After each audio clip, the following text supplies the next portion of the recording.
Hi, I'm Lola Dark, creator of the MINTOA mentality. And personally, I've had my MINTOA in Google Doc for years now. And it's becoming slightly overwhelming, literally over 100 pages.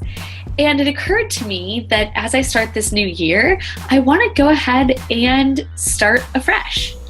There are pieces I want to keep and pieces that I'll want to completely clear out. And today, I'm going to show you which is which.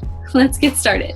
The first thing I'm going to do is open up my Google Drive and locate my MINTOA mentality. I'm going to go ahead and make a copy.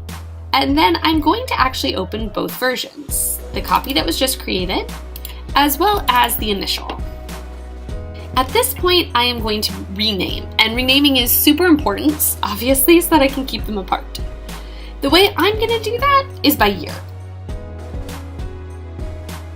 Once they're renamed, I'm actually going to put them in two separate windows so that I can see them next to each other.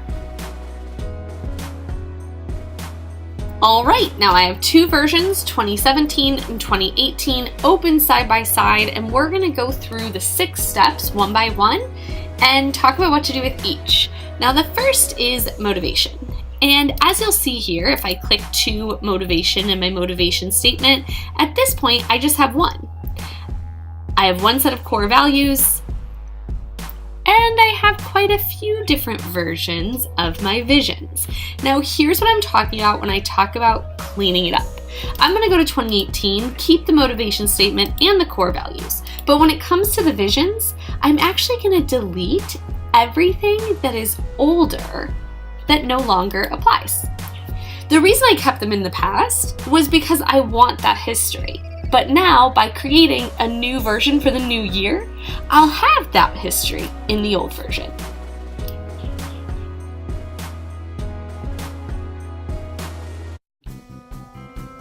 In infrastructure, it's a very similar story. For priorities and for commitments, I only have one version. But for resources, it's a completely different story. If you know me, you know that I absolutely love planning out my time, and I absolutely love creating routines for a lot of different reasons. And because of this, I have a lot of versions. If I just scroll through here, you'll see a weekly version that I created, a cleaning version. These are all great. Then I have options. And here is where we get into a lot of repetitiveness. And again, I keep these because I want that history, and I've tried to do things in many different ways. So now, I'm going to go over to 2018, keep my priorities and commitments. But when it comes to my resources, I'm only going to keep not November, because that will be over, so November goals I won't need.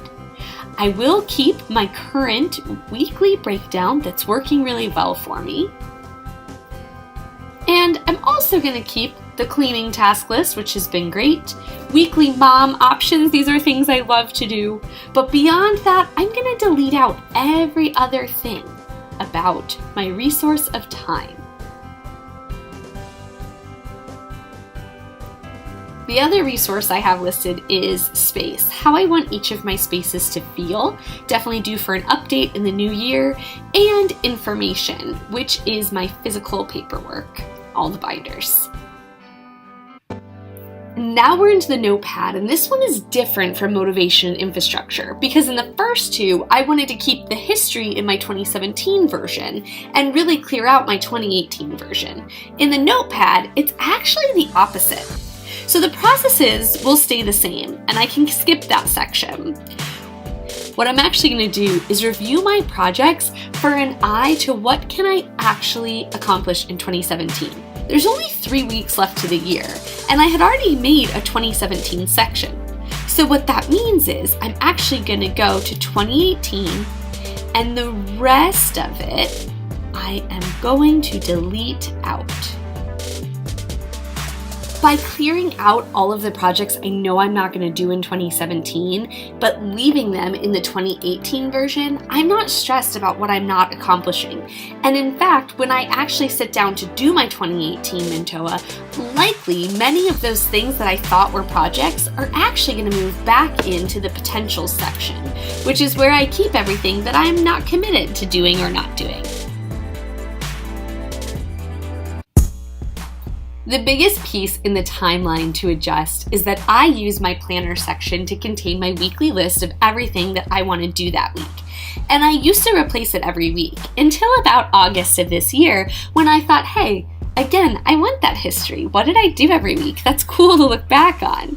So now I have all of these weeks. I'm going to leave them in 2017, but in 2018, I'm going to come over to the planner and I'm actually going to delete everything that's currently here.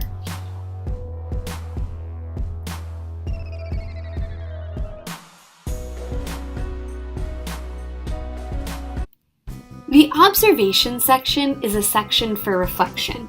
So while I want to keep everything in the 2017 version, the only thing I want in the 2018 version are links to my logs because those don't change. Now there are some logs that I'm still keeping in my MINTOA mentality, such as logs for my car, and that's okay. I know it's a goal for me to move it over to a different format, but until then, I still need that information. So it stays.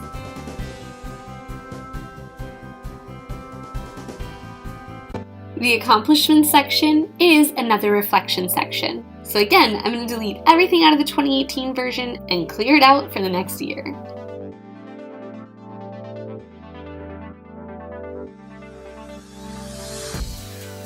And that's it. Thanks so much for joining me real time on this journey as I converted my personal MINTOA into the new year. I did this same exercise about a week ago with my work version of MINTOA, and the past week at work has been incredibly stress-free when normally the end of the year for me is super stressful. So I look forward to that same reward in my personal life and personal MINTOA, and I hope you do too. See you soon.